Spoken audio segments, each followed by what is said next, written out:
Bigla na simot ang tubig at umangat ang bahagi ng baybayin sa Glan Sarangani at Jose Abad Santos sa Davao Occidental makaraan ang lindol noong Lunes. Yan ang umaarangkadang balita ni Noreen Igonia. Ang mga gasang Sa viral na video na ito, makikita ang pagkaubos ng tubig sa bahagi ng baybayin ng Jose Abad Santos, Davao Occidental. Ganito rin ang nangyari sa baybayin ng Barangay Pangyan, Glan Sarangani Province. Tumambad ang mga nagsimataya na iba't ibang uri ng isda, coral at kabibe.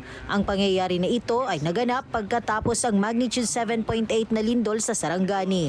Pangamba ng iilan, baka nagbabadya ang pagtama ng isang malakas na tsunami dahil sa biglaang pag-urong ng tubig dagat at pagtaas ng nasa 2 metro ng seabed, kaya naiwan ang mga marine life at coral reef. Lumawak din ang baybayin ng hanggang sa 200 meters. Nangyari ito matapos ang malakas na lindol nitong Hunyo 8. Kaya ang paliwanag ng Office of Civil Defense 11, coastal athlete, no, umakyat ang lupa kaya nawala yung tubig. Iba naman yung tsunami, ulitin ko, ang tsunami, umatras ang tubig. Ang lupa, the same. Hindi siya umakyat. Ito, umakyat ang lupa. Epekto ito ng galaw ng lupa natin sa yung galaw sa ilalim ng lupa. Yun nga ang dahilan sa pag-earth. Paalala ng OCD 11 sa mga residente na huwag kainin ang patay na lamang dagat at hayaan na lang itong mabulok sa natural na paraan.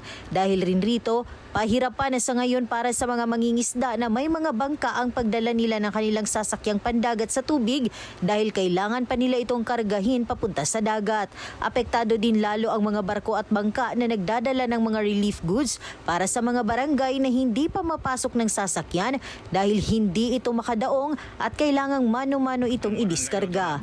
Mula dito sa Davao, Noreen Igonia ng PRTV News, nagseserbisyo para sa Pilipino.